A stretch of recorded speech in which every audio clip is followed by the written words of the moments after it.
welcome everybody to Negotiating Cultural Appropriation, Lineages, Teaching, and Relationships. This is part 2 of a 4-part series of community-driven and sourced technical assistance workshops from the Philadelphia Folklore Project, going live with what is actually a national and today international conversation around this topic. My name is Naomi Stern-Vijaysinha, and I am the Executive Director of the Philadelphia Folklore Project.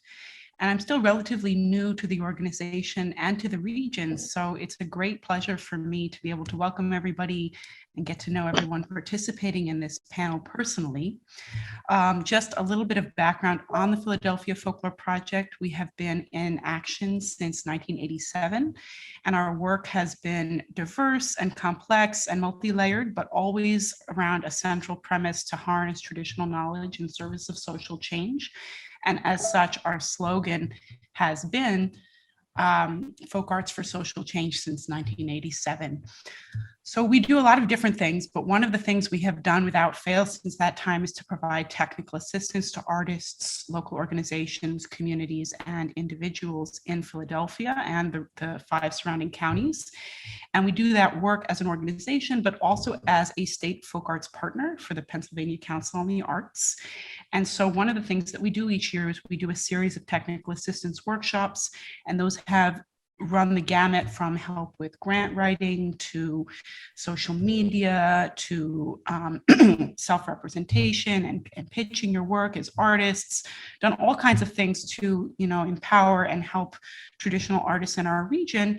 And so this year, in addition to our regular grant workshops and those kind of financial supports, we actually thought we would do something a little different. And that came from the community. It came from actually one of our staff members, Cinta Penyami Storms, together with another organizer of these panels, Marusmita Bora, who's a traditional Hatria dancer in the community here. They had their ears to the ground and been in conversation with different folks around Philadelphia. And there were questions among traditional arts practitioners about how to negotiate cultural appropriation, maybe not so much within their own communities, but also on a larger level when thinking about funding, the ways that this was impacted by the pandemic. We went through yet another wave of really important activism surrounding race and culture this year. And with that came new language, came new ideas. And so all these things started to come up and really come to a head for many traditional artists in our field. And so we thought, well, why not make this conversation a roundtable experience and a place to share and to learn. And, folks were also looking for language and ways to talk about this stuff and ways to affect change in their communities as activists on the ground. So I said, all right, well, maybe let's make that the focus of our technical assistance workshops this year. And so that's a little background on how this program came to be. And we had our last session, the first one, for those who are joining us again, sort of a last time on negotiating cultural appropriation, our focus was on foreign cultural lineages. And I think that was a really beautiful panel. And one of the things that, we really enjoyed from that was this idea of, we got away from maybe the notorious patrolling of culture, and we really got into the sides of what it means to be a part of a lineage, about earning your place, respect and reverence for tradition, paying attention, really garnering that kind of love and support within a tradition for your teachers. And that sets us up beautifully for our conversation today, which is about teaching culture, and inside or outside or in between, because how do you become part of a lineage? Well, often by learning and by teaching culture. And so it's a really exciting conversation to continue, one that I think is very connected. But today we'll get into some of the politics of teaching culture, the practical issues, and also accessing it from various degrees of cultural knowledge, depending on your perspective and lived experience. And so we have a really, really all-star lineup for you today, and they're going to introduce themselves, but I'll just give you that little precursor that our moderator is going to be Dr. Brenda Dixon Gottschild, and she's going to be joined by four traditional artists. We have Putu Tangas Hirana Mayema, Alex Shaw, Kermasa Bobo, and also Tony Mendez from Los Bomberos de la Calle. So it's going to be a great conversation. We tried very hard to have balanced perspective in terms of gender and culture and race and experience on these panels, and I really can't wait to get into it. But before I pass that off, I do want to say a couple of thank yous. I mentioned how this panel's theme came to us, but also I'd like to say a big thank you to our staff and the organizers of this panel, our Folk Art and Social Change Fellow, Dr. Eric Cesar Morales, and again, of course, Cinta Peñami Storms, who also, brought this to our attention, along with Marusmita Bora, who has been a consultant on the project, and also to our sponsors that make it financially possible. So as I mentioned, we do these workshops as part of our state arts partnership with Pennsylvania Council on the Arts, but this topic was so exciting and so attractive to so many people that we actually were able to make it into a national conversation, getting support from the American Folklore Society and also Urban Artistry out of the DC area, which is a national street dance organization. So without further ado, I'm going to turn it over to Dr. Brenda and to our artists. And I just thank you all so much for joining us this evening. Thank you. Thank you, Naomi, for this introduction. And I will take this little moment first that we might thank all the ancestors, the indigenous people of this land, the enslaved Africans who tilled and cottoned and tobaccoed, and to the Chinese and the Jim Crow African Americans who built the railroads, for the Filipinos and the other Latinx and South Asian people who were working in the kitchens, who were the pool boys and the housemaids and the indentured servants, so to speak. I'm thanking all the ancestors, and I'm thanking all the members of the global majority for all that we do, did, and have done for making America great. And I want to then just mention a little bit about this particular panel. In some of the PR, this panel will cover concerns on becoming integrated within a culture. How should we approach a culture that is not our own? When do we feel like we have a right to teach within that culture? How do we create, maintain, and honor cultural lineages? So the panel is going to engage with some of the practical issues of teaching cultural arts. And of key importance is the recognition that teaching an art form requires cultural knowledge, and students are at different levels with varying degrees of access to that knowledge. Some students are native, who tacitly understand cultural taboos or protocols. Other students are second generation with more limited familiarity. And then there are those students who have no cultural connection. How can we adapt our teaching to be responsive to each of these needs? And additionally, how do we approach it when we are not directly part of the culture?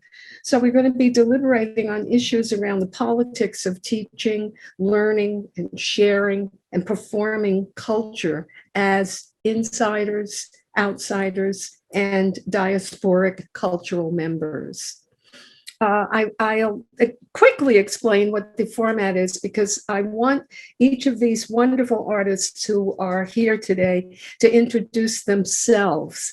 And they each have about 5 or so minutes to do so. So each panelist will show and tell, so to speak, to tell us about them and their work as relevant to the theme of this panel, i.e., negotiating cultural appropriation, lineage, teaching, relationships. And I've kind of made an order for people to present. So we're going to begin with Alex Shaw, who's representing, of his many talents, the Brazilian Capoeira background. He will be followed by Tony Mendez, who represents the bomba and plena of his lineage. And then Kurmasa Bobo will indeed speak to and show us some Liberian dance. And Putu Hiranmayena will indeed demonstrate and talk to us about the gamelan work he's doing. And then I'll come last. And then we will open it up to a lead question that I think is going to blow open a discussion that we will all partake of. So, Alex, can you lead us off? Thank you so much, Dr. Brenda. My name is Alex Shaw, and I am really honored to be a part of this panel here today with some friends and new friends as well. I also want to give thanks to Philadelphia Folklore Project for the invitation to have me and have some of my voice and insights here as a participant in this panel. It's really an honor. I'll just try to summarize quickly by saying I am an American born in the United States of a immigrant mother from China, from Hong Kong, and from a white Southerner from Florida. And I have grown up in the lands in southwestern Virginia, and the Tutelo indigenous folks from there. Now I live in Philadelphia, home of the Lenni Lenape, and a lot of my work in the last 20 or so years has been around the performance, the teaching, the studying of Afro-Brazilian traditions, specifically Capoeira Angola, as well as the many varieties of drumming and dance traditions as well from Brazil, but not limited to. But that has been my love. That's been kind of where I have spent most of my time in my professional career.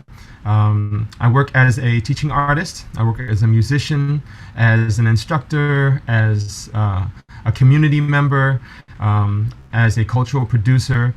So I have engaged in many ways in the Philadelphia community and beyond around the transmission of these cultural art forms, and hopefully have been an important part of the strengthening and the awareness of the diversity of Brazilian cultural arts, Capoeira included. And I want to, well, I can talk later about just a little bit of my journey through that. I initially came into Brazilian music through my love of the music when I was a youth, and it's been a slow but really rich discovery over the years. Started training Capoeira Angola in 1998 after being introduced to it through an experience at Swarthmore College where I did my undergrad program, and it's been a long journey since connecting through that. I have been working as a teaching artist, as I mentioned before, for about 20 years, working in schools all throughout the region, and sharing some of my knowledge around Capoeira Angola as well as Brazilian drumming traditions, and really excited about collaborating with all kinds of artists from all kinds of backgrounds. A few years ago, I did complete an MFA program in world percussion at California Institute of the Arts under the mentorship of Randy Gloss. But I've had many teachers along the way, many from Brazil, and I continue to learn and study and to share. So I'll leave it at that. We have a long list of amazing artists. I don't want to take up too much time, but I would like to leave a quick offering. This is a very brief excerpt of a recent project that I've been a part of called Revivals of Blackness, that was commissioned by World Cafe Live. And it was a collaboration with Leela Aisha Jones, Luke Carlos O'Reilly, and Aiden Un, and myself as the primary collaborators. And this short excerpt I wanted to share with you is in the tradition of Capoeira Angola, the song form known as Ladainha. And it is it's traditionally would be ritually done at the beginning of a roda, at the beginning of a game of capoeira. It's a ladainha that I composed, sort of based off of my experience in navigating a lot of the the challenges of today in today's society, particularly around anti-Blackness in this country. And for those of you not familiar with Capoeira, I'll briefly say it's an African Brazilian martial art with a very rich legacy of cultural resistance against oppression. So it's very much in line with that. So I will, this video that I'd like to share with you is this Ladainha, A Luta Sempre Continua, which is the struggle will always continue. And hopefully there'll be little captions so that you can read translations if you are so interested. I'm going to screen share now. It's about 2.5 to 3 minutes long.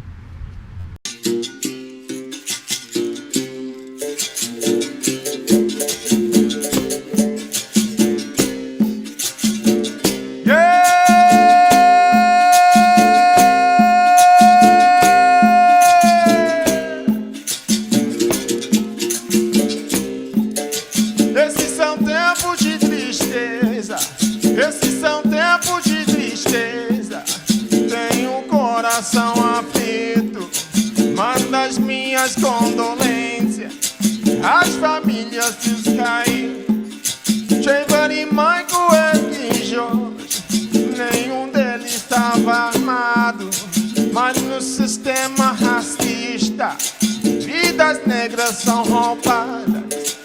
Essa morte sem sentido, representando os milhões, pelos séculos de injustiça, do genocídio dos negões.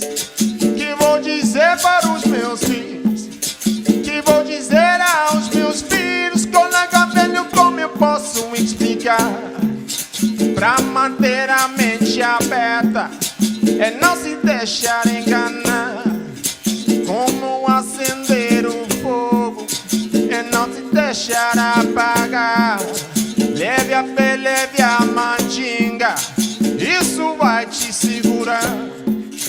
Guarde no seu coração o amor além da paz. Permanece na sua alma, toda cheia dos ancestrais. Assim que nós vamos pra frente, evocando o passado, com a coragem do zumbi e o sangue de Dandara. Seja certa, mato a praia, terra minha é terra sua. Vamos embora, irmãs e irmãos, a luta sempre continua, camarada. Yeah, viva meu Deus, yeah, viva meu Deus, camarada. Yeah, viva meu mestre, yeah, viva meu mestre, camarada. Yeah, quem me ensinou, yeah, quem me ensinou, camarada. Yeah, a capoeira, yeah, a capoeira, camarada. Yeah, que mudou Deus, yeah, que mudou teu, camarada. Yeah, que mudou da, yeah, que mudou da, camarada. Yeah, chegou a hora, yeah, chegou a hora, camarada. Yeah, vamos embora, yeah, vamos embora.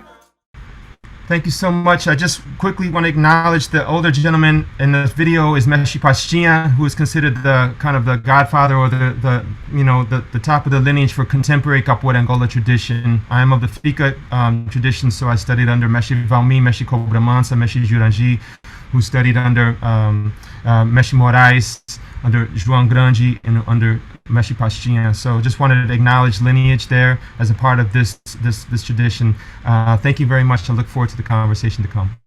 Oh, thank you so much. And this whole thing of moving forward by evoking the past and like keeping that consciousness. Thank you so much.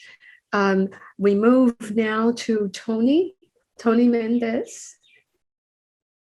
All right. ¿Cómo está everybody? I hope everybody's feeling well. My name is Anthony Mendez. Everyone usually calls me Tony or Mr. Tony with the youth and a lot of the programs that I work at. So I'll bring it back a little bit. I'm originally from New York. I moved out here when I was about 18 years old. I was one that didn't know about my culture, did not know about lo taino, you know, the cultural background of connections of la bomba, lo africano, right? So it was an honor to connect with some of the groups out here, like Familia Rojas. I've worked with Alberto Pagan. These are just a few of the artists that were locally here in Philadelphia. And once I got a chance to get to know a little bit more, connecting, especially with Maribel Lozada, there's another name I should mention out there.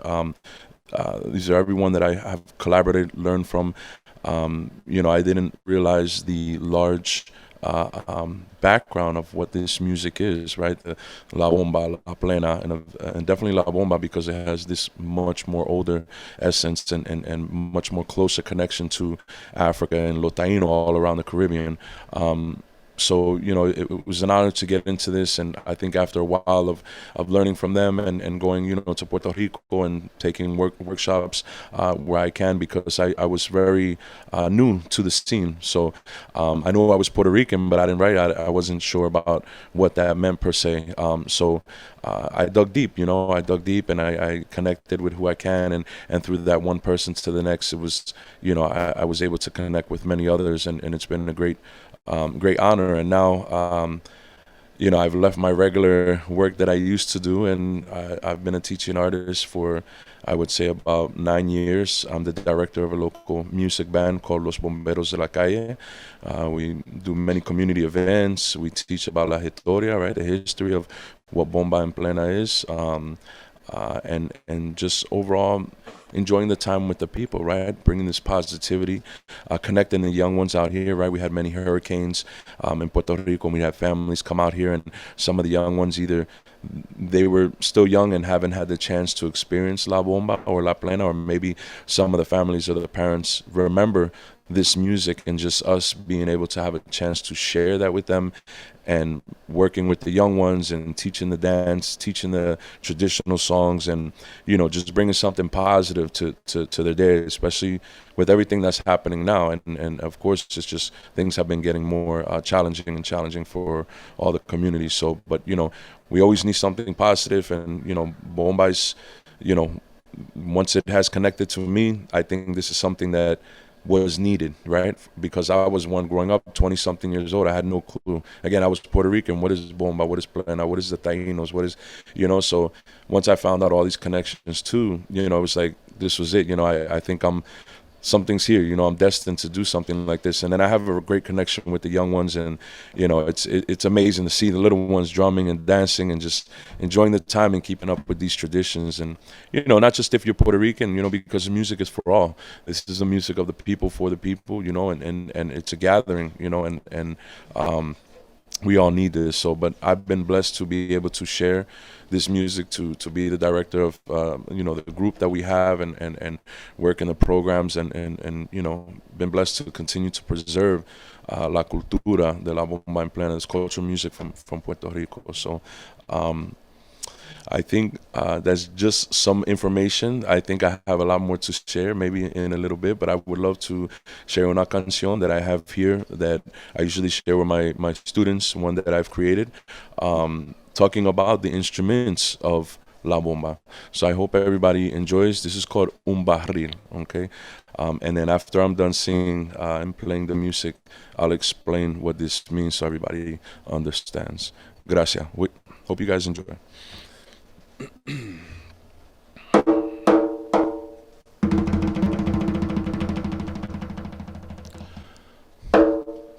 Un barril con un una maraca pa' gozar.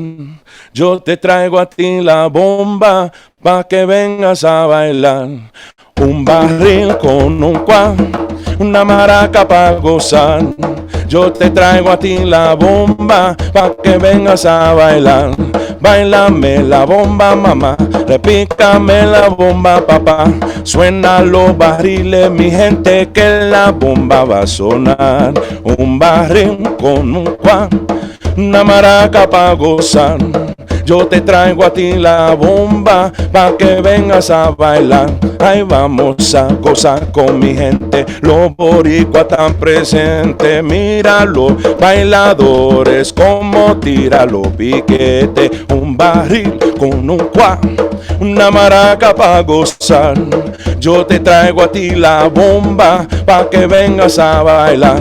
Un barril con un cuá, una maraca pa' gozar.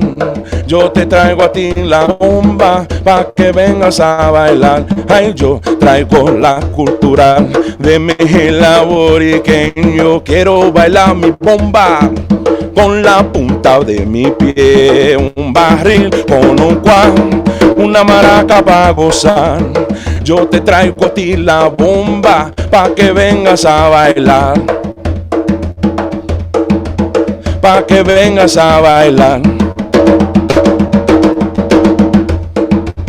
Pa' que vengas a bailar. Ajá, uy.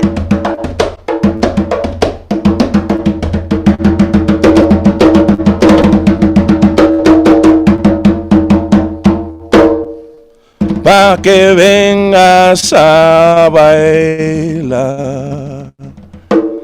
Bomba. Uy. Gracias, gracias. So, un barril. What is a barril? Un barril. This is the bomba drum. Barril de bomba, right? A lot of people get it confused as it's a conga, but this is a barrel in español, right? We call this barril. So, un barril con un cuá. The cuá is the two sticks, which the Taínos used to use back in the day, something similar called the mayohuacán, right? And now we use it in la bomba that we play today. So, in la bomba se llama cuá. It's the two sticks that we use to add a little accent, right, to the barrel.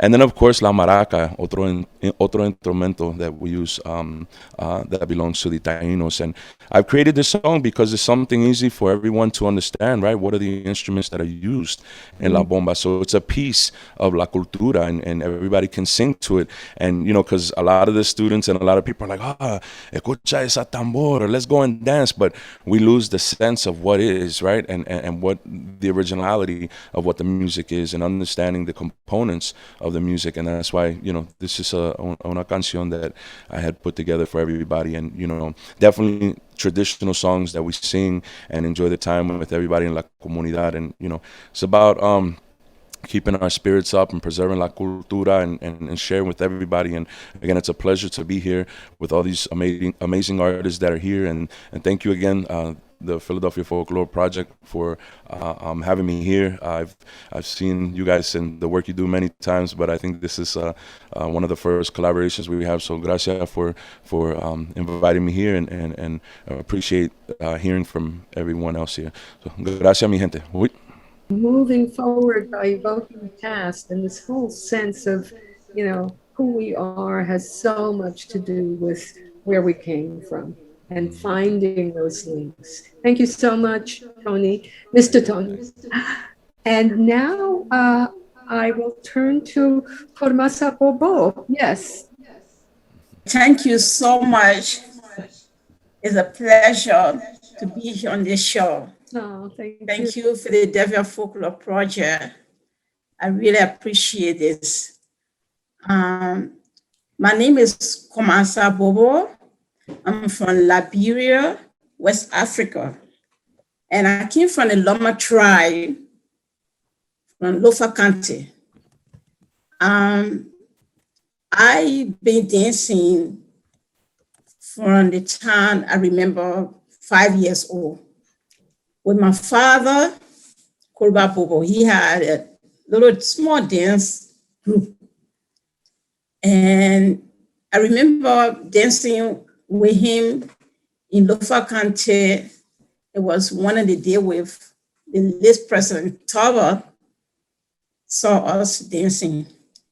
And he invited me to the Liberian National Culture Dance Troupe. I started to dance with the National Dance Troupe.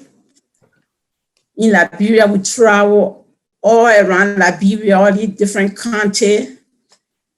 Then from there, I came with the National Dance Troupe in America, and to take part in the 1984 Louisiana World Fair. And then also travel around America, like places like New York, Baltimore, you know, other places. And ever since, I stayed in Philadelphia. Well, I went home and then came back. And I stayed in Philadelphia. You know, I was blessed that with the Philadelphia Folklore Project helped me. I've been teaching. Thank God for that. I've been teaching school, public school, community center. I've been, you know, teaching children and adults. You know, so performing. And we have a little video here that you can take a look at. And this video, one of the dance I'm doing there is a little bit of moonlight dance. You know, when the moon shining in my little village, in my town, what, you know, young people come out to dance. So that's the little clip of that moonlight dance I'm doing there.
Thank you. So I think we move along now to Putu Hiran Mayena, and we'll love to hear your introduction, and then we'll move along. Thank you so much. All right. You, Dr. Brenda. Hello, everyone. Man, this panel already has me super fired up, and I think that's coupled with the 27 glasses of tea that I just drank. So apologies if I'm going 87 miles an hour. Anyway, again, thank you so much for inviting all of us, and especially moderating. And this panel, again, is an awesome lineup. I'll speak briefly before showing my video. My name is Putu Tangkas Hiran Mayena. I'm generally from the island nation of Indonesia, and specifically from the islands of Java and Bali. But I grew up in the United States, in middle of the United States, Colorado. So very, very different climates all around in every sense of the word. My research and practices are in Indonesian traditional musics and contemporary musics, generally called gamelan. And specifically, I'm a scholar and a composer of death music, so a kind of gamelan called balagandur and angklung, which we can talk more about later.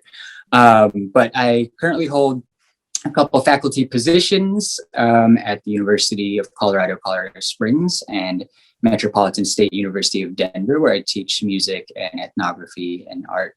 But I've also had a long history of teaching K through 12 schools across the United States and in Indonesia as well, and upholding programmatic directorships across in communities outside of academic institutions as well.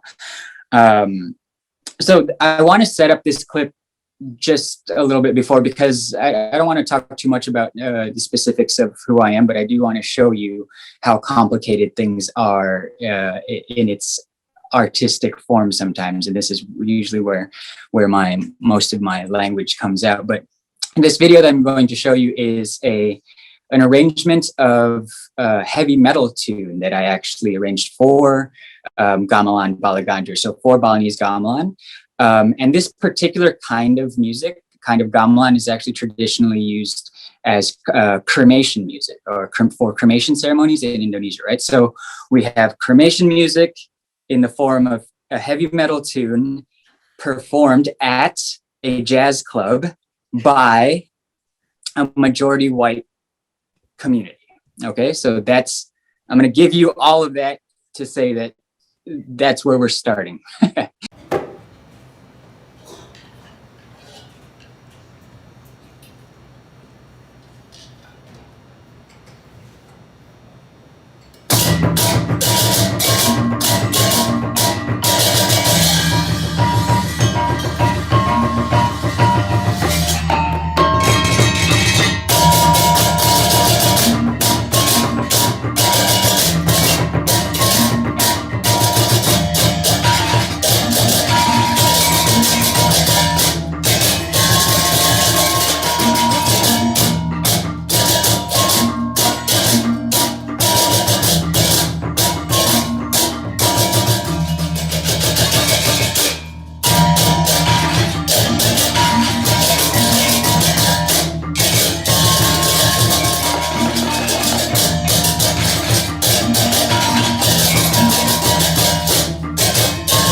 All right, so the last thing I will say briefly is that aligning with my specialties here, noise is very important for Indonesian people, and that wasn't a very coffee shop friendly tune. So anyway, thank you all again. Go ahead, Doctor. Wow. Thank you. Thank you all. Talk about being fired up by this panel. It's just such an incredible, beautiful feast, beautiful feast. And I've put myself at the end. My place in all this is a little bit different from all of you, besides the fact that I'm old enough to be your grandparent for all of you. But besides that, so I'm going to do what I frequently do in my little moment. I'm going to time myself. I'm going to begin with a poem. And this poem is not mine. It's a ghazal, which is an Arabic word for a poem of a love poem that's also sad or also includes some melancholy. So this ghazal was written by Alicia Ostreicher, who happens to be an American Jewish feminist who's in her 80s now. It's called America the Beautiful. And I think it fits right in with all this. Do you remember our earnestness, our sincerity in the first grade when we learned to sing America the Beautiful along with the Star Spangled Banner, and say the Pledge of Allegiance to America, we put our hands over our first grade hearts. We felt proud to be citizens of America. I said, one nation invisible until corrected. Maybe I was right about America. School days, dear old golden rule days, when we learned how to behave in America, what to wear, how to smoke, how to despise our parents who didn't understand us or America, only later learning the banner and the beautiful live on opposite sides of the street in America. Only later discovering the nation is divisible by money, by power, by color, by gender, by sex. America. We comprehend it now. This land is two lands, one triumphant bully, one still hopeful America, imagining amber waves of grain blowing in the wind, purple mountains, and no homeless in America. Sometimes I still put my hand tenderly on my heart, somehow or other still carried away by America. And I must say, being on this panel today, this is the America that I'm carried away by. And this is America, of course. My issues with teaching and dealing have all come from the fact that my area has been very specifically, after having been a dancer and an actor in New York, then going into research and writing books that were considered very controversial amongst the white, middle class, largely female dance culture elite, the scholars of the 1960s and 70s. So this is my first book, Digging the Africanist Presence in American Performance, Dance and Other Contexts. And yes, that's the young Rennie Harris on the cover.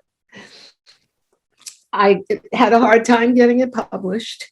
Things got maybe a little bit easier by the time I wrote my second book, African American Dancing, Waltzing in the Dark, African American Vaudeville and Race Politics in the Swing Era. And you can tell that I was ruffling some feathers by these titles and bringing this kind of knowledge into the academic establishment, which was all white, largely. Here's the third book, The Black Dancing Body, a geography from coon to cool. And obviously I'm playing with the fact that, you know, we like to play with the ideas of the Blackness and still keeping Black people at the bottom, though. And then this was my last and most recent book, really right about Philly. And it's all about the history of Black dance in Philly and Joan Myers Brown and all of the women who were Black who wanted to be ballerinas back then. That's Joan Myers Brown there in the 1940s and 50s. And still, ballerinas of color, Black ballerinas that is, are still fighting to find their place in the whole American mix.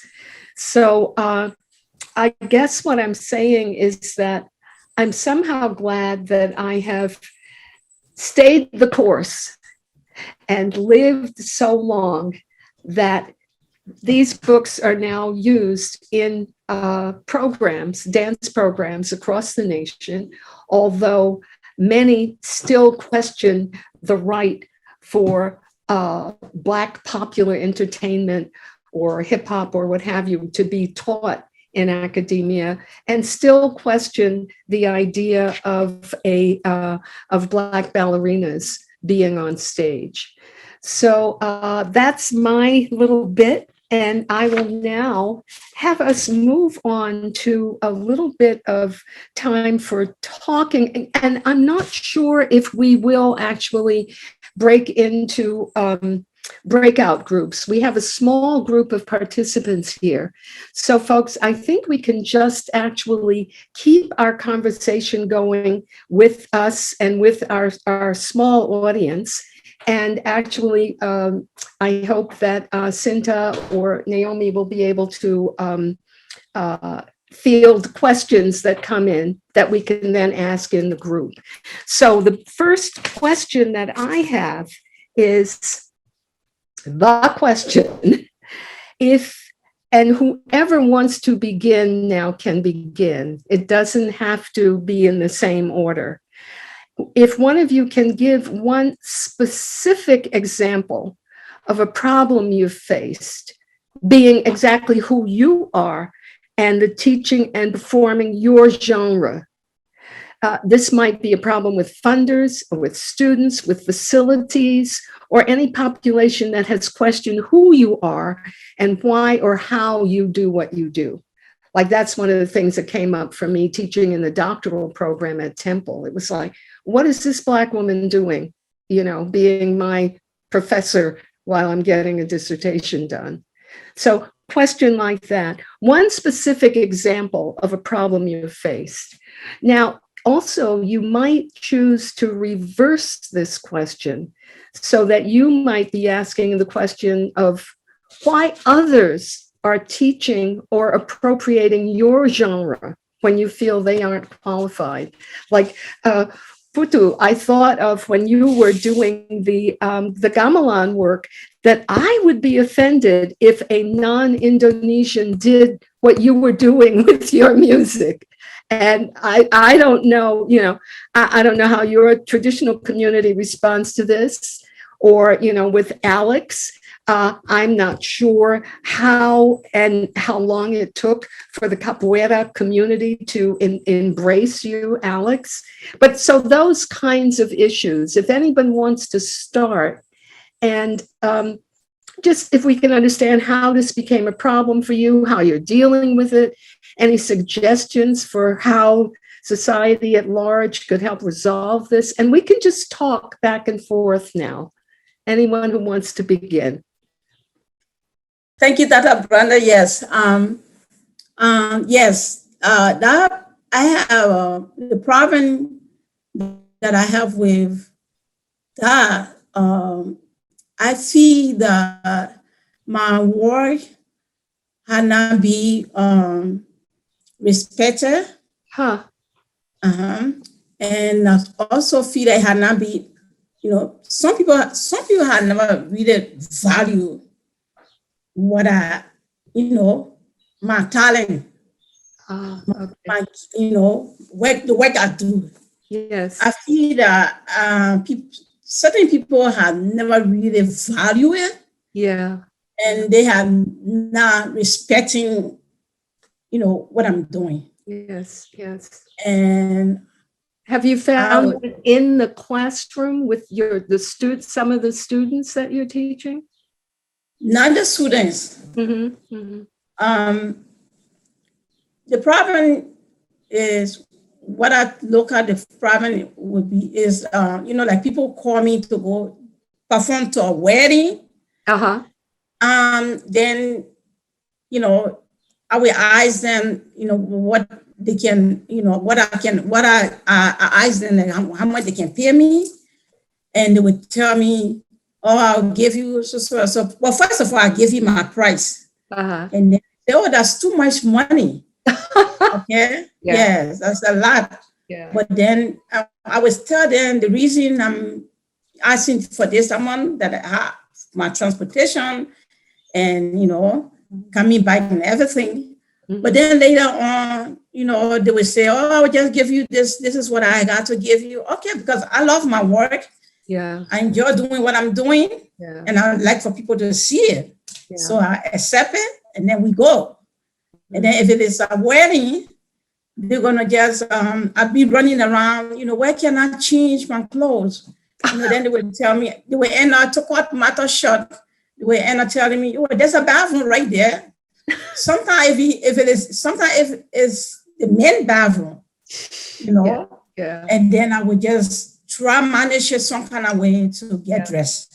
Yeah. Then after the performance, and if they pick me up to go to the show, after the show, they're done with me. I don't know how to get back home. Oh, God. Yeah. Okay, so I look at that like no respect, and then no value. Right. But they love it. They like the work. But and I'm just a quick question. I like the area that you touched on, Kormasa, and I hope I can get the others to respond to these ideas about the respect and the value, which then also do come with a price. Like, we are not out there simply doing it as a labor of love, though that is what our work is, but certainly it deserves, it has a price. And I'm just wondering, does this happen with Liberians or not? Everyone. That's terrible. That's terrible. I thought, it's like, no, your own people know better, or somebody does or whatever. Okay. So it's not like some people value you more or less than others. Yeah, and let me clear that part up. When I said everyone, certain people like the Folklore Project, yes, they really appreciate this project. Really, the value, I see the value. Yes. But other than that, a lot of people, few people with value, but more people are not valuing. They want to work, they like it. Yeah. But they don't respect it and they don't value it. Yeah. So I have a problem with that. Yes. Yes.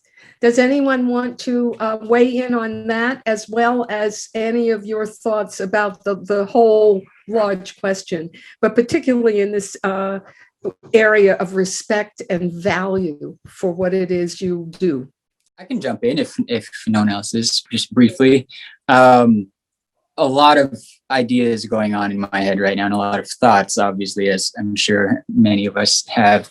But one of the things that has become somewhat of, all right, first, I want to get my cynicism out of here, and I will say that human beings are arrogant. Ultimately, they're going to want to do whatever they want to do, right? And also, the only universal definition of culture that we have is that no one has a good definition of culture. All right. So we don't even, and I think part of that is the beauty of it, because then you start thinking about how this term and this idea reflects context and community, right? And really you can't really mold one sort of theoretical model or one idea and apply it to somewhere else. You might have strains of it that apply, right? But for the most part, you just have to kind of be malleable in these kinds of ways. And so something that I was thinking about as this panel was getting drawn together is that there tends to be a narrative of cultural appropriation where we talk about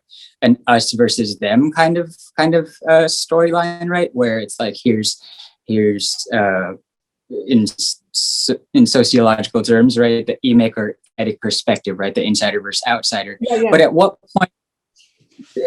point are we talking about those moments where you're actually having inner cultural appropriation? So inner, not inter, but inner. So being of a presumed or assumed culture and having those values assumed or presumed, right? So for example, one of the things that I've come across in my experience has been that, like, most of the cultural appropriation that I experience has actually been by my own community, my own Indonesian community, but not to the fault of their own.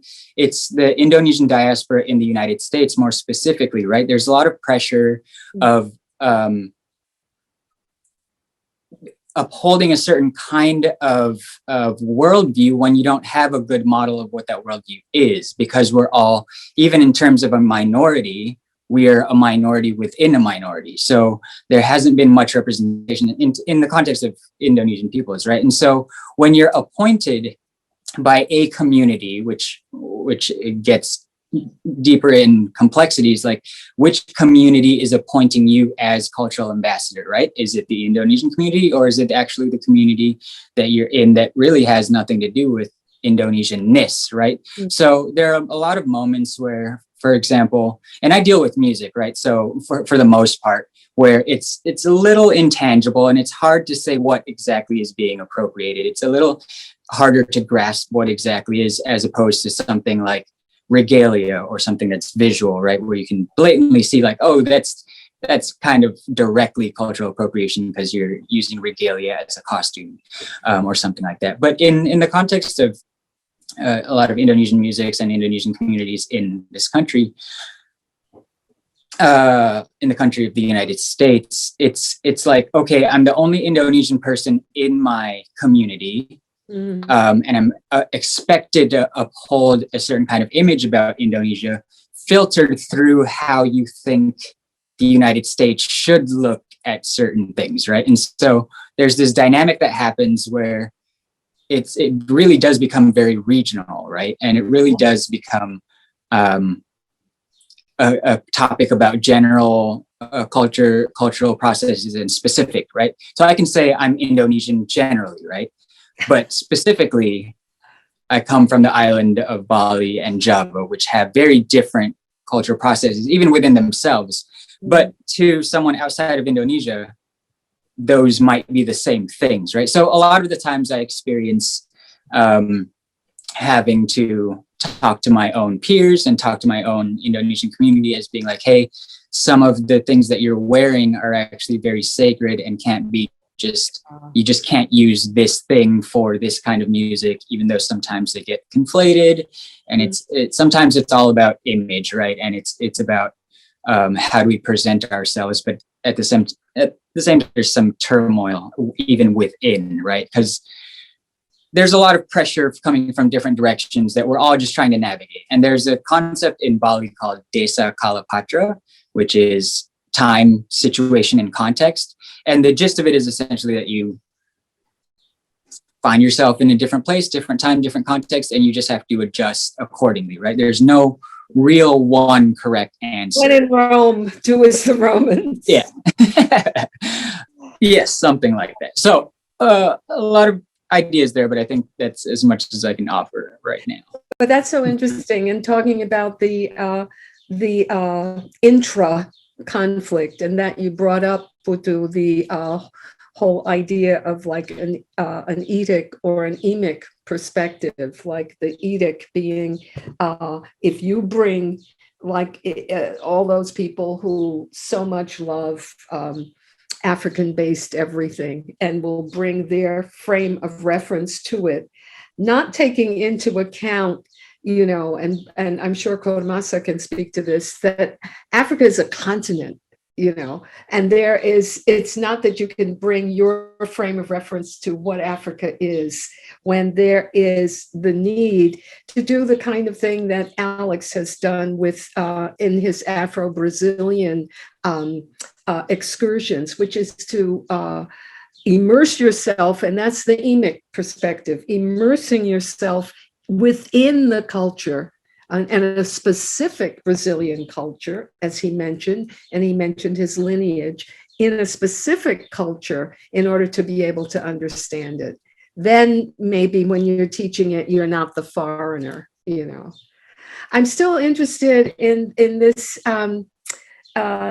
Interesting that you said, Putu, that you can see most of the appropriation with costume, but I bet, again, because that's sort of what I talk about in my books, is how much you see the appropriation in music and dance as well, that you can really kind of sort those things out, like I did that looking at American ballet, and talked about all the Africanisms in American ballet, for example, Okay, let me shut up and let's just open it. Tony, Alex, Bobo, Putu, whoever wants to jump in. Jumping in what was just mentioned, you know, that respect portion of you know, being called for like a gig, you know, and depending if it is that inner or that outer, right? You can kind of see the differences in between. We've gotten calls where, you know, there's an all Caucasian, or we're having like a party with, you know, lo Italiano, you know, and we're doing many different cultures, and you can see where some of the outer, I would guess in my cases, you know, show a little bit more respect of, and then the inner, you know, I don't know if it's because it's the daily living of what they have, and I mean, I wouldn't say there's no misinterpretation or disrespect of, I just guess there's more appreciation coming from an outsider, from what I witnessed for the many years that I've been presenting and just teaching in general, than all the time that inner, or that inner circle of those people, right? But I think it's very important that people understand that work that goes behind, you know, us as teaching artists and those that are sharing their culture to anyone, whether it's in the schools, whether it's you get a call for a gig, you go into a wedding, you know, it's important that everyone understands, like, you know, the work that goes into it, and you know, for some of us it's our daily living, right? We live it, we breathe it, we eat it, it's every day, it's with us, right? And we have those other situations, of course. I'm pretty sure we'll get into that conversation about others, you know, on the a little bit more on the outside, and kind of doing things and not going through the correct routes that they should, if they are to present this culture in the way it should be presented, you know, but I think, you know, it has its up and downs, and for me, I think it's the lack of education, right, that people may have. Like, oh, let me call these guys, they're amazing, look at the way they dance, or let me call her, but they don't see the much deeper part of that background, right? That lineage. I don't think I was here the last time you guys spoke about that, but definitely, you know, understanding that and the work that goes with some of these teaching artists, you know, they go above and beyond. You know, you see the heart, you see the work, and it definitely that respect is needed across the board. But when there is not respect, sometimes there's a lack of knowledge that goes into understanding what that culture is, or just you know, everybody just trying to save a penny in some cases, you know, but you know your worth, you know the work that you put into it, and definitely, you know, if you're giving the people the love and the passion that goes behind that culture también, right? Definitely, as an artist, you should be taken care of, right? And of course, we all give back to our community. I know I do. We do many performances for free. We have amazing things happening, right? And I'm pretty sure everybody does, you know. But it's just understanding, you know, that the work that is put into it, this is our everyday, you know. For some of us, this is all we do, you know, and we want to be respected, and of course, when time is due, compensated accordingly for the love and the passion that we put into that. So those are my few cents. Gracias. Thank you, Tony, so much for sharing that. I wanted to offer something, an idea from experience, and I'll try to be specific, but also be a little bit general as well, without naming names. But so I'm thinking back to a time with my Capoeira group. You know, we are sometimes hired to perform for fees, and sometimes we are hired to or just participate in you know, public spaces and street fairs, etc. And probably close to 20 years ago, I think there's still an echo here. Maybe Tony, would you mind muting? Yeah, cool. I got you. My apologies. No problem. Thanks, you, bro. So maybe close to 20 years ago, there was a conversation in the group, because the group was going to perform for a street festival that was really, you know, sort of traditionally about African and Black culture here in Philadelphia, and an annual festival. And the group, which at the time and continues to consist of, you know, it's a mixed background. You know, some are of African descent and some are not. And there was a conversation about whether this particular demonstration or performance, or, you know, what we call roda, should just be for holding space for the Black members of the group. And it was a very complex conversation because we were all, we're all in the group together, but there was this added layer of what does it mean to learn, to study, to be a practitioner of an African diasporic tradition and culture, and to be specifically in this culture in the United States, to be of African descent, Black and African descent in this culture. What does it mean to hold space versus other people who were maybe just as dedicated, such as myself? I'm not of African descent, but just as dedicated and committed to the group and to the tradition. What does it mean to hold space for those? And it was quite controversial within the group. Nobody really outside. It wasn't a public conversation, but even with there was even dissent between our teachers and people coming from a Brazilian perspective, where racial politics, there's a lot of parallels, but there are also a lot of differences in terms of this notion of who was in, who's out, etc. And there were fractures in the group, and as a result, some people did leave the group at that time. It's a different group today, and many things have changed. And I was relatively young in the group, so I don't have a lot of details. I don't think I was privy to all the specific conversations, but I do remember that being quite an interesting conversation. And it wasn't about an outside institution policing or patrolling or respecting. It was really this notion of how do we as fellow practitioners, how do we hold space in these different contexts for to honor where this tradition comes from, which is really born out of cultural resistance to slavery. Capoeira developed in Brazil, a couple hundred years ago, connected to specific cultural traditions from the Congo-Angola region in Central Africa, but under the conditions of slavery in colonial Brazil, Capoeira developed as this form of resistance, as a form of liberation, and it continues to exist and has struggled for many, many, many years and many generations. And it's only been from the perseverance of our teachers and our lineages that have been able to maintain Capoeira to a place where today it's celebrated internationally. But over 100, not so long ago, you could be jailed for training Capoeira. So what does it mean to hold this legacy and to participate in this legacy and to understand the struggle and understand the role in which it has played in both the demise and the liberation of many people?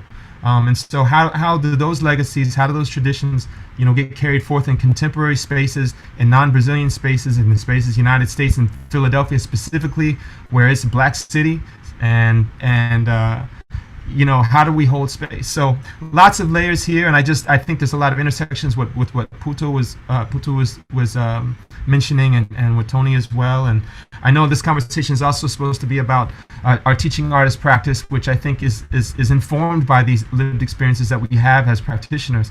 But I just wanted to share some of the complexities of what it means to be practicing these diasporic forms in these in these global communities. So capoeira, or let us say in that general sense, African dance, or Puerto Rican music, right? Or Indonesian music becomes commercialized. And of course, in a sense, you want to be able to earn a living the way the symphony orchestra double bass player is, and the way the ballet artistic director is, if you will. Still, this issue, though, of if your particular form is to thrive in the capitalist America that we exist in, it has to be commercialized, it has to be packaged, it has to be sold in a certain sense. I'm just wondering how, as teachers, how do you deal with that in your classes? How do you deal with that? I'm thinking also about Bobo, your incredible, your outfits, and, it's like, this is you. And this then means one thing from the inside, or from me even looking at it, than it does from quote unquote an outsider who sees you and says, oh yeah, that's African, what have you. How are you dealing with being in 2021, coming out of a pandemic, coming out of, as you said in your song, Alex, Trevor, Eric Garner, George Floyd, Crawford, all of the, how are you dealing with keeping your integrity, your history, when you still have to, as Mr. Tony mentioned, you still have to, pay the rent, get the bucks? I think this is a really good point because, we are largely in a global capitalist society and have been for a really long time. So as Kormasa was saying earlier, the things that we do, even if it is a labor of love, we do have to attribute some kind of monetary value in order to put food on the table, in order to survive, especially in a country that thrives off capitalist systems, right? And unfortunately, we are in those moments now where we can't just do things for love or as a favor, right? Like I'm sure all of us have had a call to do a gig for exposure, right? And it's like, I got enough exposure. Like we can do that ourselves, right? That's a very DIY thing. And yeah, like appreciate the gesture, but we'd appreciate more of a gesture if you offered some monetary supplement beforehand instead of us having to string things out. But where I'm going with this is that something like something like why the Indonesian arts are even in the United States, or why I'm even living in the United States, those kinds of things have to do with histories of colonial endeavors that are collaborating with local governments, right? Local meaning Indonesian governments working to be more cosmopolitan or have a conversation in a global worldview. But in doing so, a lot of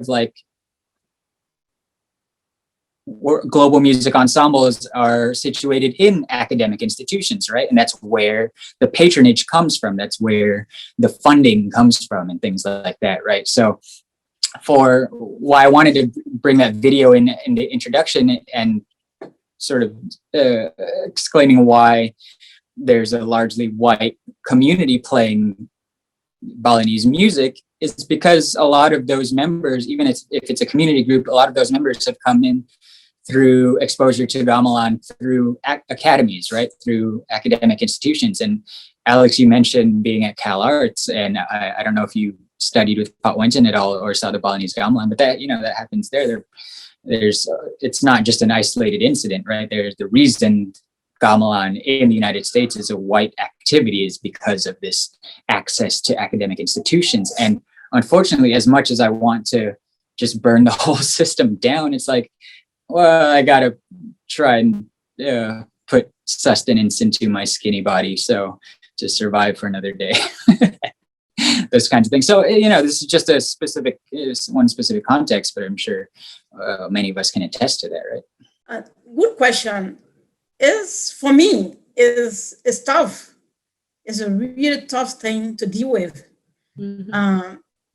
Before even the pandemic, this is the life I have. This is what I live on.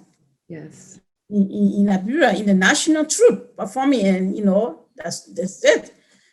And coming here, you got a package, but you don't know where to sell it. So, promotional one, and then, the folk club trying really, but financially it's tough to get our finance.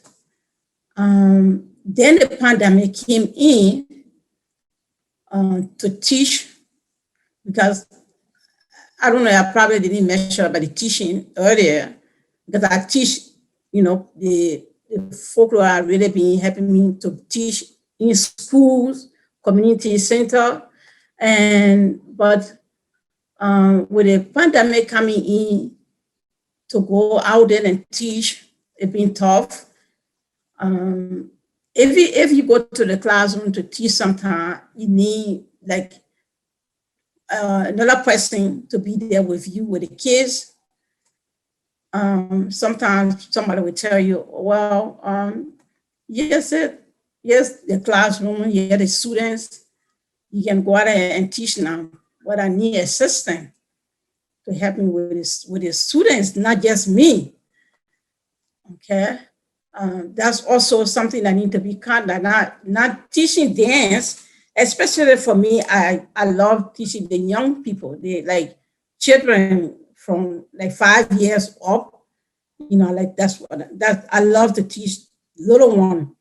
So in there, I always like to have assistant teacher with me, somebody to be with me in the classroom. But sometimes it's hard to for the teacher to have you somebody to help you with it. So yeah, those are the difficulty. That to deal with that is a little bit frustrating in that way. Financially, like this is something that I have not been doing with no support like financially. Because I live on it. I was taking pay every month when I was in Africa. When I here, I had to drop everything what I love doing. I got to leave it and then go out there to do something else that I never done before. So yeah, difficult. It's kind of really frustrating on that. So yeah.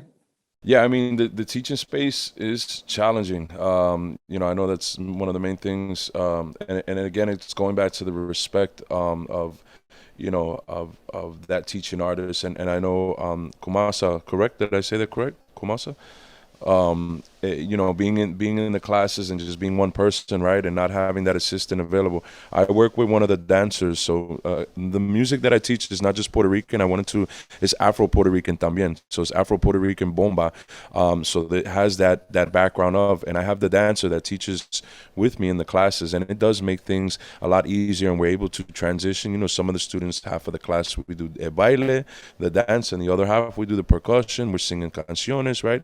But as far as connecting, when we're talking about having that respect and getting it from organizations that especially if the neighborhood, right, if the neighborhood is full of Latinos or depending of that culture, whether it is or whether it's not, it's just understanding having this sense of showing the respect, for that teaching artist that's giving that art and being able to again compensate them accordingly. Komusa, if you needed help, I think for me, I appropriate that into like the contract when I connect with some of these collaborations. And again, it can be a challenging sometimes for even receiving that funding or keeping things consistent. And again, the help in the classroom it can have its ups and downs depending on what organization that you are working with. And I've worked for several organizations where they showed much respect for what we do, and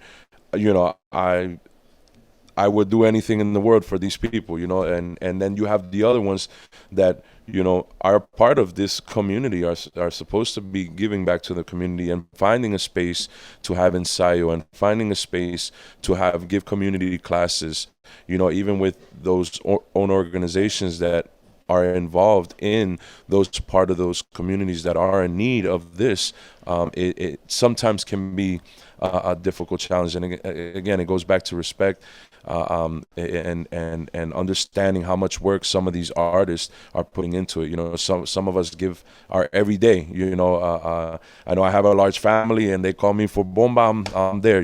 They have a after school program and a summer program. I'm there, and we just started one too. And it's with the COVID, it's been crazy, and it's been a blessing being in there.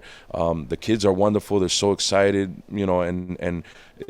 Yeah, I'm excited to be back in there. Of course, we have to be careful, and still continue to be cautious. Pero, it has been a challenge as a teaching artist to build collaboration with some organizations, even if they understand kind of that art form that you do. But there's always oh, well, if we can't give you this, we're going to go ahead and get that. And what I'm talking about is, and again, I've heard somebody say earlier they didn't want to mention any names. I'm not going to mention any names. Pero in some cases, some organizations would rather grab that performing artist YouTuber to replace the real teaching aspect. I've had a gig this past weekend, and somebody came to me and I'm the new teaching artist for the Philadelphia School District of Bomba. And I said, oh, okay, you know, the bomba community is very tight knit, right? So we kind of all, maybe we don't all be together, but we know of each other, right? And when this person came to me just out of like this, I'm like, oh wow. And then one of the dancers that have been dancing, that I've been working with, she's been here in Philadelphia for 25, 30 years working and doing this. She mentioned to her, she said, the first thing is, where did you learn from? Where did you learn this music from? And that person responded back, oh, I learned it from YouTube. And I said, ¿qué? So I didn't find it out until later, but that was something that I, you know, for me was a disrespect, right? If you are a different tradition, a different culture, a different color, it doesn't matter. You know, if you want to get involved in it, go through it the right way, right? Mm-hmm. For me personally, I'm just a small link of a much larger chain, right? So it's important that you know, that person or even her coming correct in the right way, in the proper way, say, hey, my name is so, I've been looking to, you know, study, there's many forms, but the way that it was, and it was a Caucasian woman, so that's the other thing of, you know, it was just weird at that moment. And again, I didn't find out that information before, and that's not the problem of, again, being Caucasian of another race, but going through the right channels, networking, finding who is who, building off of this one and learning more. I'm still a student. I'm still learning. I have so much more to learn. You know, again, I'm just a piece, a link of that much larger chain. And I think everybody should have that respect, because when you find those links around, we need to share that. We need to show respect. We need to support. We need to collaborate and build, you know, much more. And of course, definitely, you know, in that respectful form, because everybody has their what's appropriate and what's not, right? I can do this and can't do that. If you do it through me, you have to go 1, 2, 3. And again, everybody has their levels and forms of how they need to go across the board to get more of this information, to have a chance to teach, even if you are outside, right, of that cultural aspect that's happening. So it's really interesting, though. It's like, and then Alex for sure, but this whole thing that you brought up, Tony, it really is about some of those loaded situations, you know, and I love how you said that you're just a small link of a larger chain.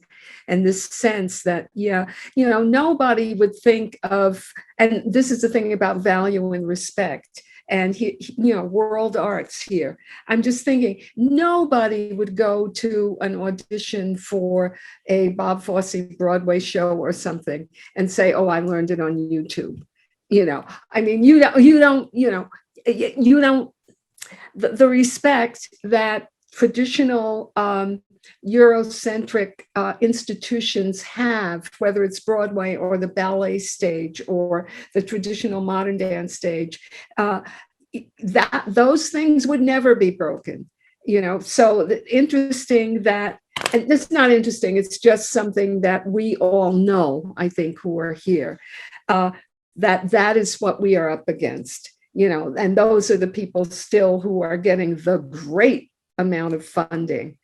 Some little change, we hope some little wedge has been put in that with the pandemic, with the fact that people are talking about a different way of understanding American history, which is what I tried to bring up at the beginning here.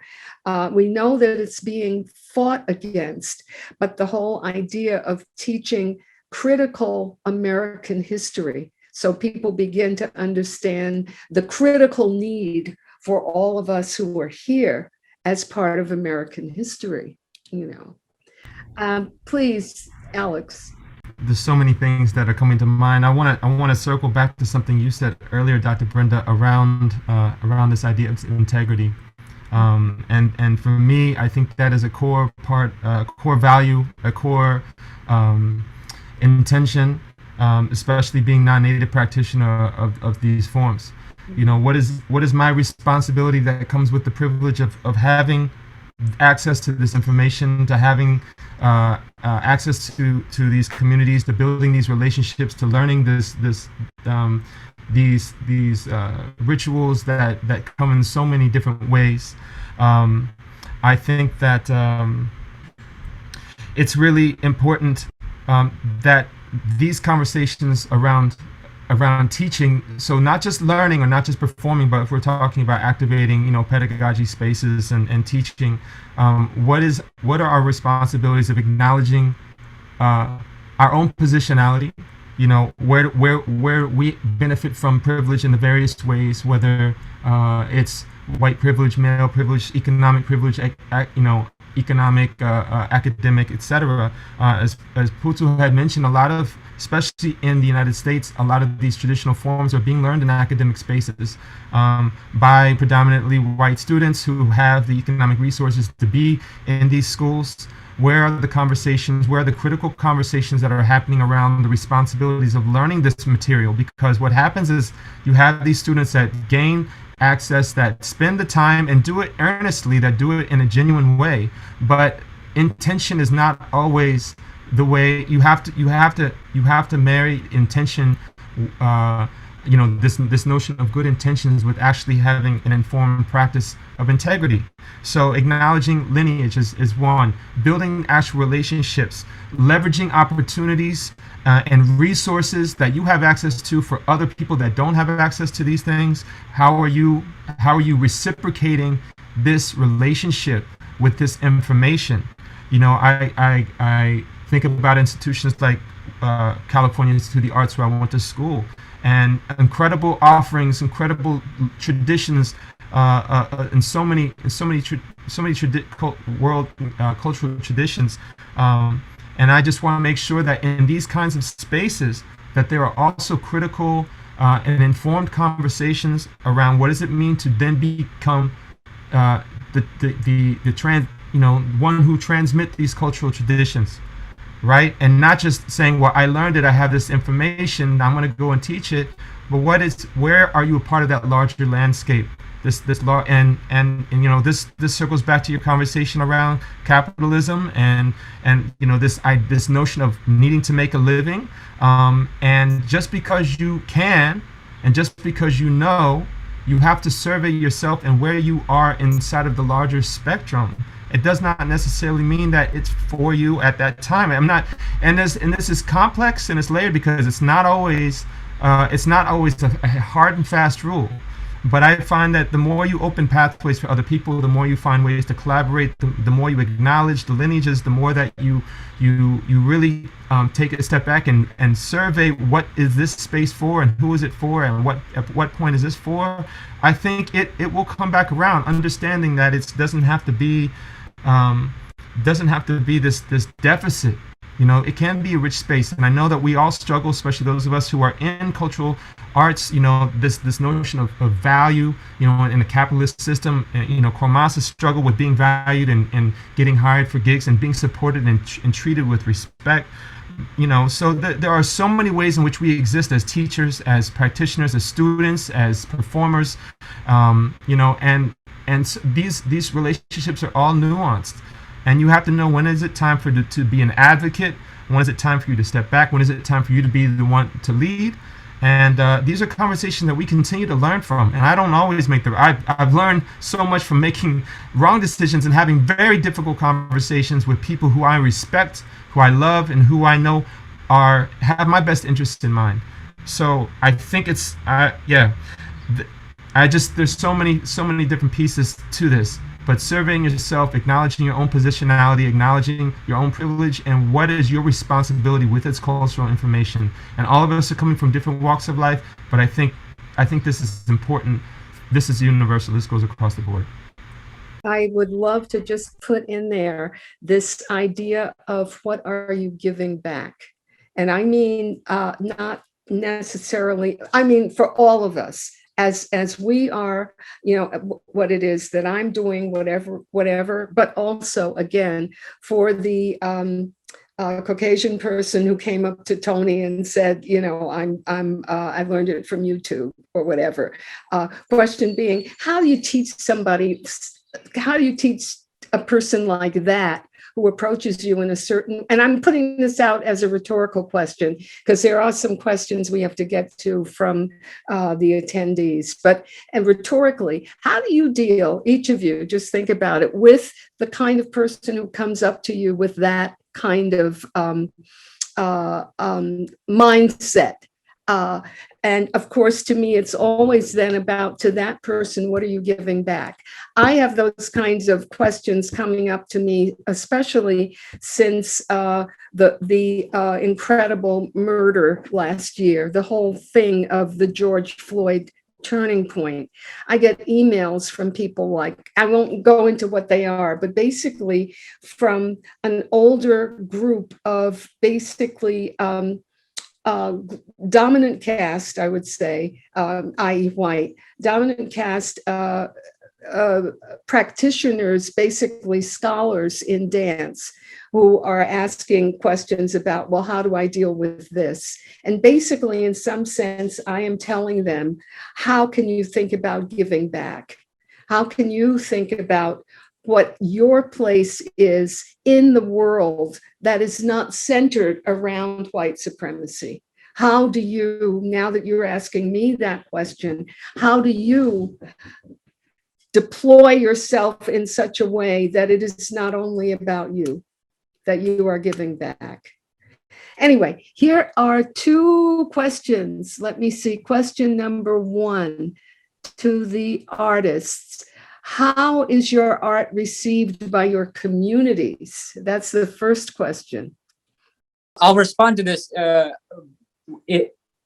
in response to something that Tony said that really, I think will highlight some of the reciprocity and some of the reception from communities that I've been in. But Tony, when you're mentioning that in your groups, where if you don't know something about a certain aspect of the art that you're making, you seek out a specialist, right? Like you are doing the work to go find someone or to actually know someone that has the cultural knowledge to bring that in, right? And I think we live in a historically globalizing time where there are multiple kinds of people in places like the United States, to where attributing value does kind of have to start at a local and regional level first. You know, this is part of the problem with academia too, is that there's white researchers that go to other countries and try and gain credentials because, oh, I want to go get the authentic experience and learn from the masters over in the other country, when it's like, yeah, okay, that's great, but you haven't sought out like the people that are actually in your vicinity. And I think that becomes problematic in itself, right? Because then we're dealing with taking a plane that is across seas. And if you do that multiple times a year, you're contributing to the demise of the environment, right? All right, again, cynicism out.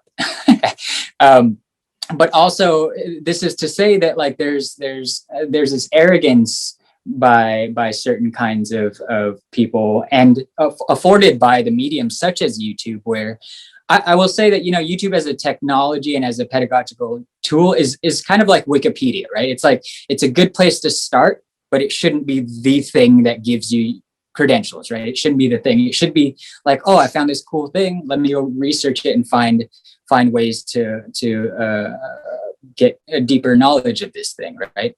And so, you know, as I said earlier, I study death musics, right? I study music that is tied to death specifically. And in doing so, I think about death a lot, which is a little dark, but it's a part of life, right? And so sometimes when I think about death, I think about art forms that are dying. And there's this arrogance sometimes by a lot of preservationists that say, oh, this art form is dying, we have to preserve it. But sometimes that's being purported by people that are outside of that culture, right? Because if an art form is dying because of a traumatic experience as something that is tied to the arts, maybe there's a history of like genocide, and there's a particular kind of music or dance tied to that, and the community that's living really doesn't want to think about that traumatic experience, let that thing die, right? Like if the people that were making that art and making that music or making that dance are in a point where that's just too traumatic anymore, those are things we just can't preserve, right? Like if they don't want them to be preserved, then they shouldn't be preserved. And there's sometimes this arrogance of people like, oh, it's so sad that things are dying, blah, blah, blah. But it's like, what are the contexts in which those things are dying, right?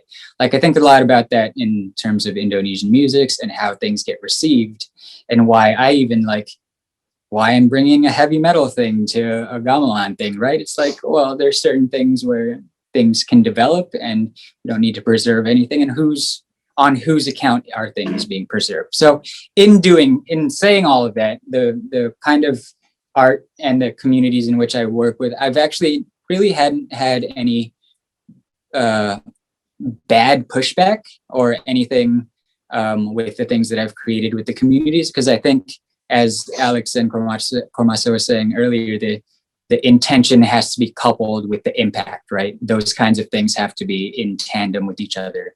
And it can't just be good intentions. It also has to be this kind of impact on a community that is seen and perceived as progressing, or something that is not a detriment to the community.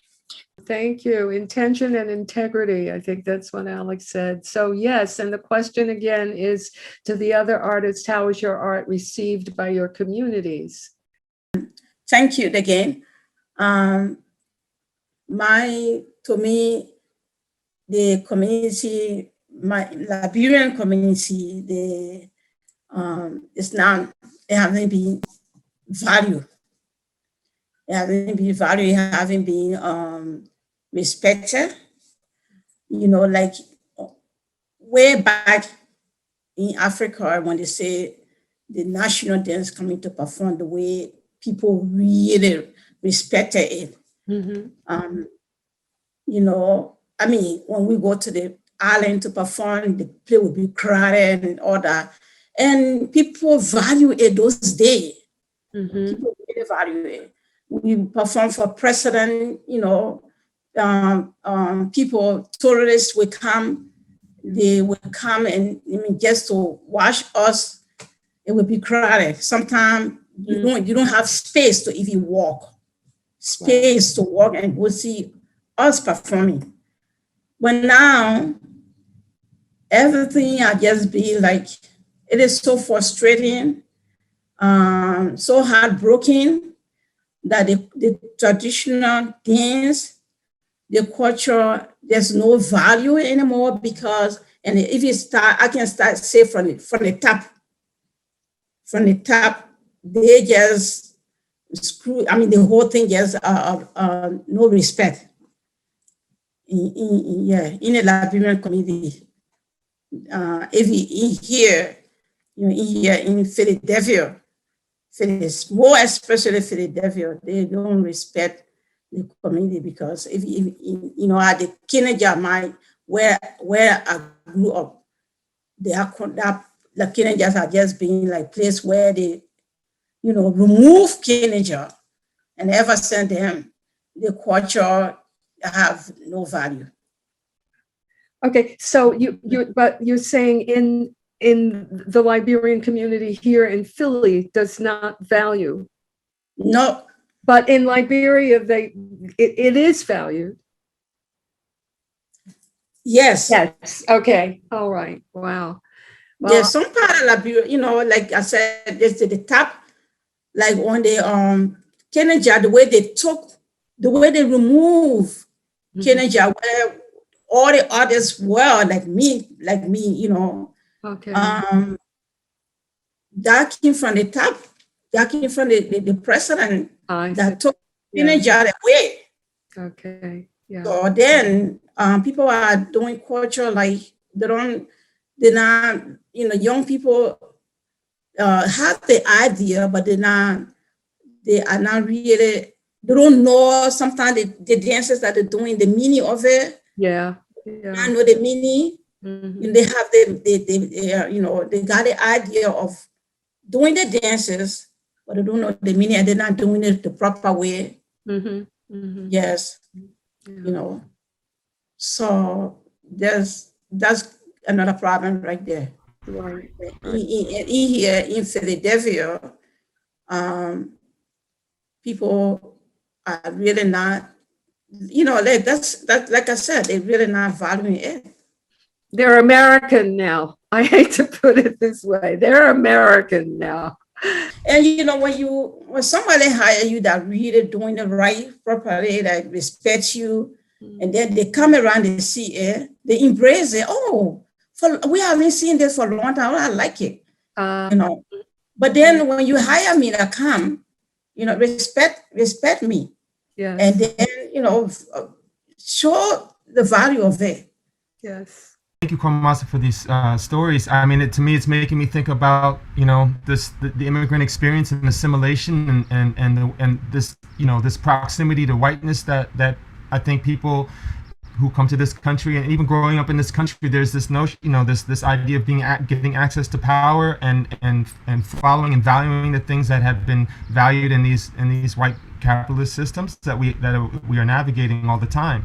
So this idea of kind of moving away from tradition and from these stories and from these meanings and these cultural contexts, part of that loss, that erasure is part of this Americanization that is coming. And I'm not saying it has to be one or the other. It can be both, but oftentimes, people who are coming here are just trying to navigate, through survival, or perhaps if they have more economic footing, it's just this idea of trying to grow and advance your career as such that is within certain mainstreams that are within these structures of power and economic privilege. So that's one thing I just wanted to respond to. And then the other thing, just going back to this notion of YouTube, I'm old enough that when I first, as a non-native practitioner, I first came into Brazilian music through albums, and I had no YouTube, and I'm glad that I didn't have YouTube, because I think having that ease of access to information would have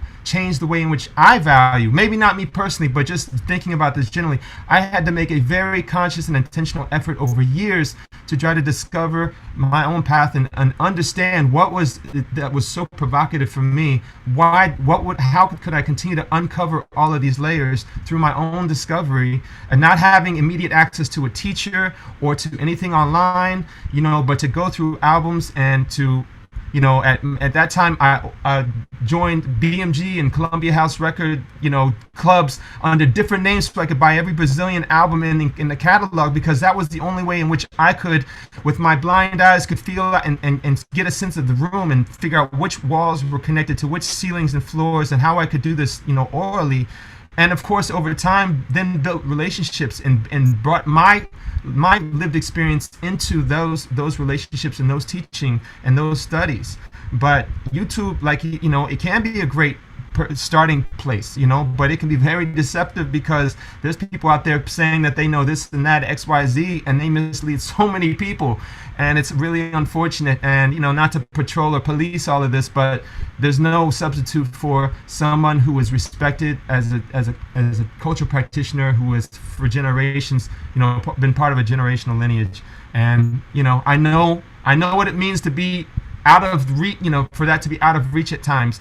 But what are our responsibilities as teachers too, right? We don't just teach we don't just teach the rhythms. We don't just teach the movements. We also teach what it means. What are the contexts? What does it mean to have this information? What are the lineages that come with that? So that we can, for these next generations, try to plant those seeds of respect and those seeds of value, so they can understand the languages in which we are speaking with our bodies, with our voices, and with our spirits.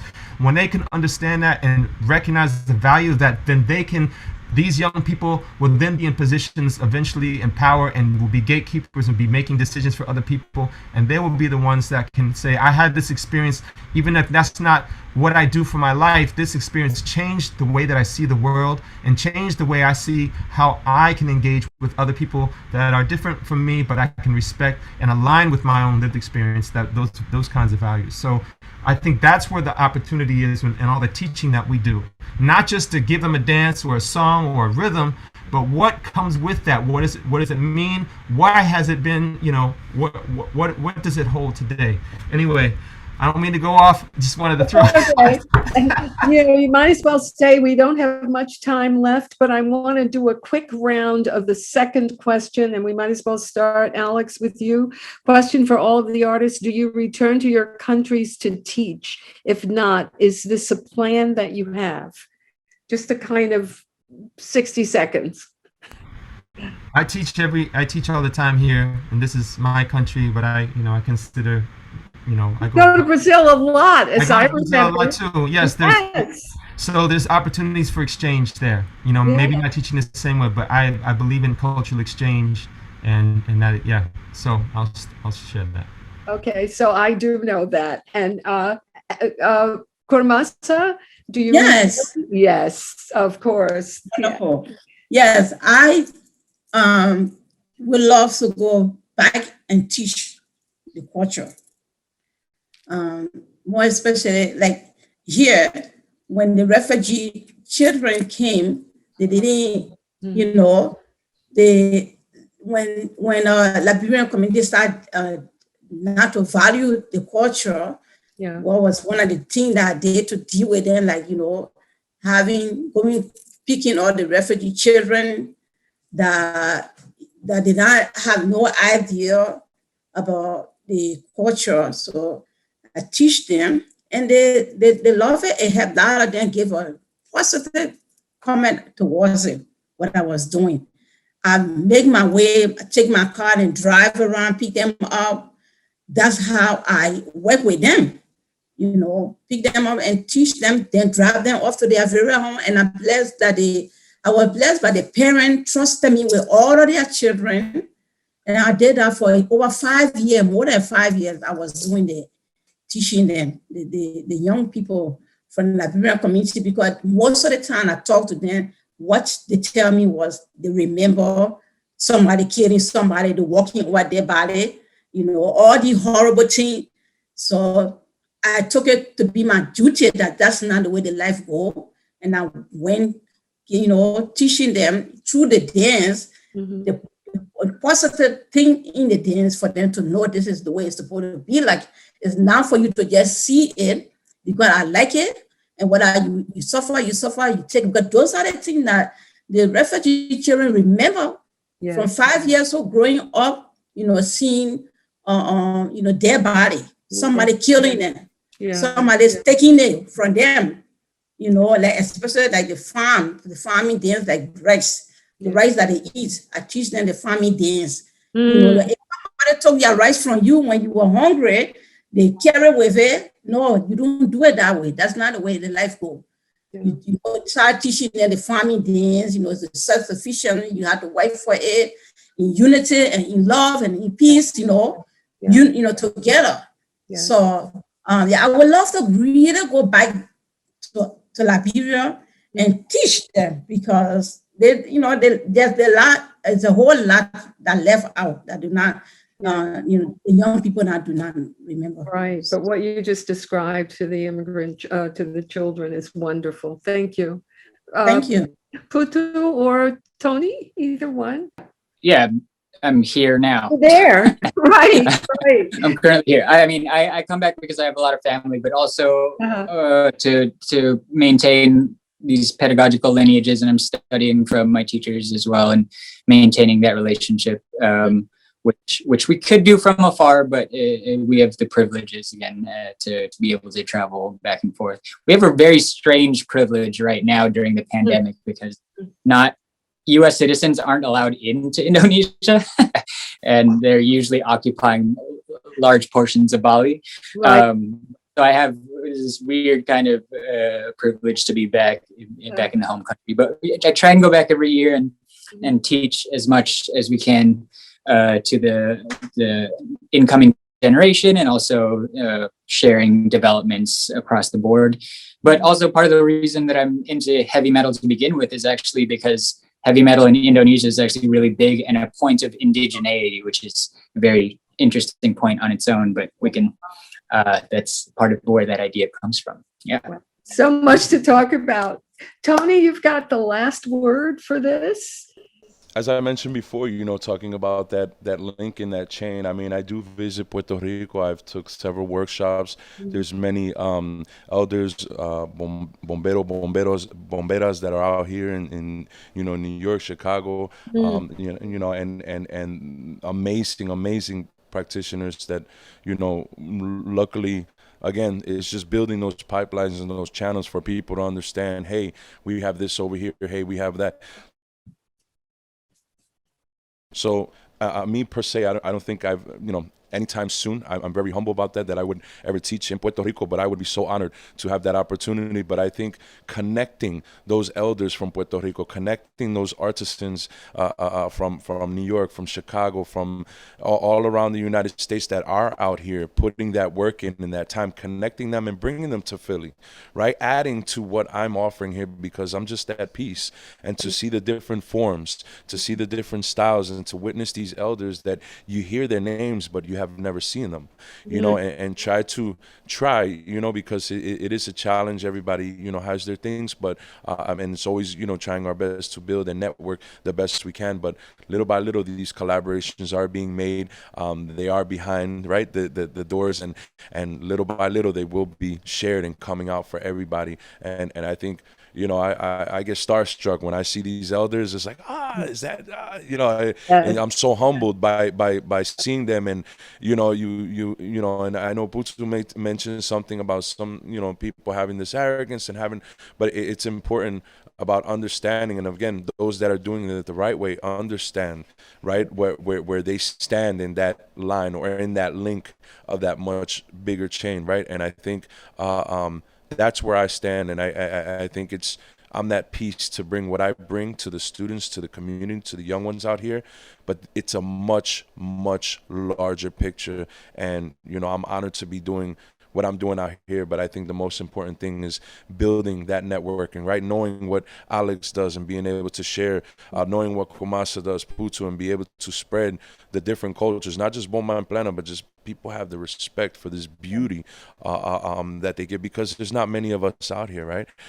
Whether it's dying, whether it was dying, whether it's, it's just showing that respect and an honor to what that person is doing and preserving. So thank you. Oh, thank you all so much. We have pretty much run out of time. I don't know what to say beyond the fact that I feel like, obviously, I think this panel did what we all hope to do, which is it opened a conversation. And we would hope that this very wonderful little critical mass nucleus of people who attended today, if you would indeed extend this conversation and continue in the way that these artists have put out what needs to be thought about in terms of integrity, in terms of intention, in terms of how do you deal with issues of commercialization and respect and value.